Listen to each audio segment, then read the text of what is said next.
we've been talking about this a lot this week, and I'll just use it for the R-Truth example because that's the one that's really hit, I think, wrestling fans the hardest. That's somebody who's been with the WWE for a very, very long time. And I think right now, when you look at the WWE in a lot of ways, it's a major corporation. It's not just WWE, it's TKO. And when you think of the corporate way that these big companies do business, the big reports about they love to tout how much money they made and how much these events made. And then they make cuts because of budgetary reasons and financial reasons. That's hard for a lot of fans to swallow because it's hard to say tout how much money you made.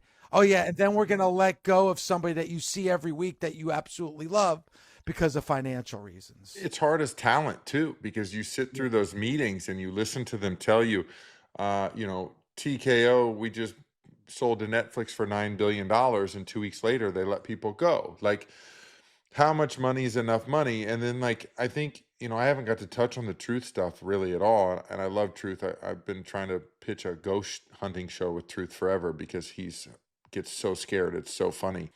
But I think for the locker room, I think they're going to come to a harsh realization that loyalty no longer matters. I think that it has become what the NFL a little bit is a paper league, in my opinion, where it's no longer about the person, it's about what's on paper. How many matches have you had recently? What do we have creative in the next week? Like, the writer's job is to find something for you to do, to be creative. And anybody who's in a position like an Omos, who I think is an absolute diamond. There's nobody like him. A Braun Strowman, there's nobody like him. Like, he was in the main event with, Jacob and all them, and then he's let go, and it's like, it say what you want about Vince. Vince cared about his talent and he cared about the fans. Everything else, in his life is his business and whatever he's dealing with. But, like, how many times I heard him preach, never screw the fans, and then, like, loyalty played a part to Vince from his talent. Guys like Taker, someone who's been loyal. I mean, when you watch Vince talk about Taker, he starts crying because, like, he loves him and his loyalty. And Truth has been nothing but loyal. He's done everything that's ever been asked. He's gotten everything to work, even some shit that's really questionable over the years. He's made very entertaining. And I think if you're sitting in that locker room, you have to realize, like, oh shit, if I'm not on TV for a month, it could be me next. I think, no matter what you do, all the times you say yes, they call you on a Thursday evening and say, hey, we need you to get on a plane tonight. We need you in this town. And you go, okay. And then you got to tell your family, hey, I have to go. I'm sorry. None of that matters anymore. I think when a company like that, like the NFL, like, look what Peyton Manning did for Indianapolis. The moment his ability to play is questionable, they cut him loose. He goes to Denver, goes to the Super Bowl. Like, it sucks for people, and I think it sucks for the business now in that locker room to be in fear of that now, because it's going to constantly be there. Like, for contracts, like, they're doing it a newer way where they're just letting contracts expire. That's what they did with mine. They called me 30 days out, and they said, hey, we're not going to re-sign you. You had a great career, everybody loves you. um, you know we're going to move on. And you're going, okay, like, I've given you everything I've had, never been a problem. I've always been a leader. I can work. Like, you start running through those things and you get angry. But, like, Truth is going to be, everybody's going to be successful. We've talked about how much opportunity there is in the wrestling world right now. But I think the part that sucks is you're going to realize that they don't actually, the only thing that is cared about is the dollar signs. And that sucks, because that's not what this business was built on.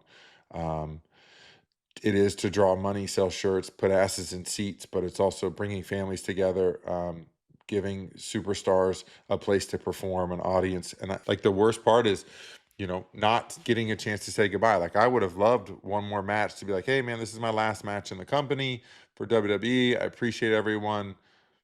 Peace, I'm out. But it's just like, oh no, he's gone, and everybody's like, wait, like, it's like walking out of being asked to leave a movie theater 10 minutes before the movie's over. Like, wait, I want the culmination here. And so I think that's what sucks. And I know, I'm sure it's been preached at nonstop, which, I listened to the last 2 days about it, and listening to comparisons. But again, WWE is WWE, and it will be on tomorrow, whether there's Roman, Seth, Braun, Punk, Randy, AJ, it doesn't matter.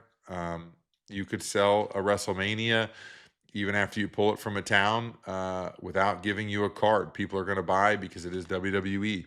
And I think that's just the for me, that's the bummer of it all, is that loyalty no longer matters. And like, there's a lot of things, people want to say about AEW, but I can tell you right now firsthand, Tony Khan cares about his employees. He cares about it. I know things that are not out public that he's done for talent. And I don't think that in WWE's world right now would be done that way. I think he cares about his people and loyalty matters to him. And it sucks when people do turn their back. But again, that's the free market here. And you can, business side of it, like someone like Maria May, like she made a business decision, what's best for her. She's taken a shot on herself, betting on herself. I think it's great, and I hope the best. But I mean, that's my 2 cents on everything that's gone down in the past week. And you have Carlito, guy they brought back. He made stuff very entertaining with the Judgment Day, and you're just told, hey, we're not gonna re-sign you. Like, that's a tough, and everybody in every job around the world right now. I mean, you see layoffs coming from Disney, you see layoffs coming from. It gets a bummer for everybody when you invest your whole life, and it's not like, we're not accountants. We can't go get another accounting job. Like, our wheelhouse is much smaller. So when you're let go at 35 from WWE, or 38, you can't just go and, I mean, you can go wrestle different shows and continue to wrestle, but it's not like, now it's no longer stable. Like, you have to kind of grind it out again. Versus if you're an accountant and, you know, Bank of America lets you go, you can go to Chase, you can go to other things and find stability. I think it's more of but someone like Truth, who's been there that long, he's made enough money to chill, I'm sure. But again, you're telling me you can't find a spot for him. And I'm seeing reports that they offered him, but it was like low ball. I mean, I know Mark put it on the radio the other day. I text Mark, I took a 65% pay cut when I went to NXT to do that stuff. Re-signed for a year at 65% less than I was making the year prior. But Shawn Michaels got in my ear and he's like, look, that's just your minimum. You can make whatever you can accomplish. And like, that was what got me to go, okay, yeah, you're right, man. Like, let's do this. But truth is, looks 35 and he's in his 50s. He's going to be fine. Like, I think, like, to me, like I said, the hardest thing for me is you learn that loyalty no longer kind of matters. I know we've gotten calls from fans that have said, "Hey, thanks to Busted Open, it got me through a tough time because I lost my job or I was going." And you're right on this end, but I think the thing that really hit me the hardest of what you just said, Bishop, is in a lot of ways you're just numbers on a ledger. You're just it's they're not looking at the person or even how people feel about that person. They probably looked at, all right, the guy's 53 years old. He's had 5 matches this year. Why are we paying him this? Like, look at his age and look at his output. But look at what this man does when you put a camera in front of him. And look at what this man has done. Everything that we've given him, he's knocked it out of the park. He just had a match on Saturday night's main event with John Cena that got the fans to finally boo John Cena, because that honestly wasn't happening until that match with R-Truth on Saturday night's main event. Would the return of Cody Rhodes have gotten the reaction that had if it wasn't for earlier in the night what happened between John Cena and R-Truth? You can't measure that or describe that with a pencil and a piece of paper. And but that's what they're looking at. Yes. They're looking at the hardcore numbers, and that's big corporation speak. That's the way big corporations think and think of you. But also, then I just have an issue with, like, so you do that. You let Truth go. You say he's not worth the money you're paying him. Like, but then you put a tweet out of Dom and Liv spending $11,000 on sneakers. I can assure you that wasn't out of their pocket. WWE is not sending them sneaker shopping and then saying, hey, you guys have to pay the bill. So you're just going to throw 11 G's on some sneakers for a Twitter post, and then you're telling a guy who's dedicated 20 plus years to you that they're not worth the money. Just my opinion. No. Doesn't make it right. But I find that insensitive as all hell, and frustrating, because truth could be truth is a gold mine of entertainment and fun, and someone for young talent to look up to, and young kids to look up to, someone who's accomplished so much. Like, you're making $9 billion. Well, I mean, WWE's salary is combined is like 3% of their revenue. Like, it's not revenue sharing like NBA. If that was the case, everybody would be making 10, 20 million a year if there was revenue sharing, but they're making like 3% of what they're bringing in. And it's crazy. And I know running the show is expensive. Flying talent is expensive. Buying all this stuff. But now they have all the ad revenue because the ring is a NASCAR. There's so many things, like so many avenues that they're making money. I don't care if you're paying Truth $1 million a year. If you're telling me you can't afford $1 million a year for a guy who's giving you all that, it's crazy to me when you're making 250 million a quarter or 350 million a quarter. But again, paper league, NFL, oh, this guy's from a D1 school, this guy's D2. They play the exact same. We'll go with the D1 guy. Oh, you're telling me the D2 guy's a better human being? But this guy looks better on paper. It's where it's heading, unfortunately. And I think too, this might bring a point where, we talk about WWE is always going to be WWE and do WWE. Is there a breaking point? Can you only take so much? Like, because we're getting into ticket sales, we're getting into all these things that are expensive. I mean, I still love WWE, and they did awesome. They donated 4 tickets for the auction last weekend. That was so good. But like, where's the line? As Trick Williams said, he's the line, but where's the line for fans to continue to eat a shit pie in that sense sometimes? Like, what, I don't know.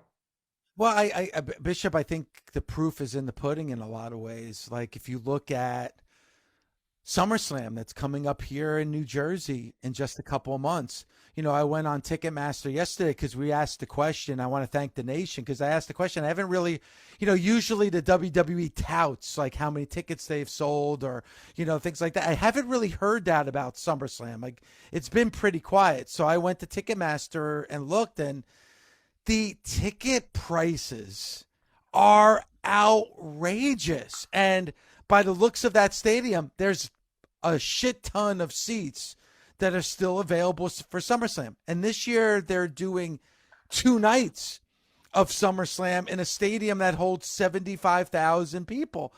Like, can people afford to spend that kind of money? It's not WrestleMania, it's SummerSlam. Like, with the amount of tickets that's still available, I think there comes a point where people are going to say, you know what? I just can't do it. I just can't do this. I'll watch it on TV. I can't afford it. Yeah. I mean, I looked at tickets for Saturday Night Main Event, the NXT show, and Raw here in Tampa. And just for fun, I clicked like 5th row, all 3 nights. And it was like almost $3,000 a ticket. Like, if you're a dad and a family of 4, $12,000 to go to 3 shows. And that's just a Saturday Night Main Event, an NXT show, and a Monday Night Raw. $3,000 per ticket. And it's happened, Bishop, unfortunately. This is the trend with entertainment. This is the trend with sports. Like, when I was a kid growing up, we went to a lot of baseball games because it was very cheap. You could sit in the bleachers in the outfield and, for $5 or $6 for a ticket. Now you can't do that anymore. NFL games, I used to go, it wasn't that long ago. I remember going to see the Cowboys and Giants in 94. I had a lower bowl seat. It was $35. That same seat now is probably going to cost you over $1,000. Wrestling has always been relatable to the average Joe and to families. So if you price out the average Joe and you price out families, that's where it's gonna hurt people. And it's not a concert. You'll be willing to spend a few $100 on a concert because that band comes around maybe once a year, probably less than that. And it's not on TV. Yeah, and it's not televised. Wrestling comes around all the time and it's televised. It might get to the point where it's just like, you know what? I'll just watch it on TV. I don't have to actually be there anymore. So it's a balance, and it's unfortunate this is the way it seems to be going with outrageous ticket prices. That's why I always say, support your independent wrestling, because that is the best bang for your buck. Is I mean, independent people wrestling. knocked AEW for lower ticket prices. Now they're like, holy shit. Like, this is where I need to go watch because I can afford the tickets for my family and a t-shirt and a title belt and have fun and enjoy a great show because they're putting on killer shows right now. Like, Yeah. same with TNA. Like, you can go, TNA to me right now is one of the hottest companies in professional wrestling with what they're doing. And all I hear is compliments of how good the locker room is. Like, you can go to those shows. You can bring your family to those shows. You get 2 tapings at one show. Like, there's so much wrestling out there right now that's bang for your buck. Like, again, where's the line? When's it going to break? Um, and it's just it's a company that doesn't own wrestling. Like TKO, I mean, they own wrestling, but they didn't come up through this. It's entertainment for them. It is UFC. And again, I bring Vince's name up again, but he's always a guy that always said, never screw the fans. That's who keeps our lights on. And I've never seen so much backlash from fans than I've seen since like WrestleMania week to now.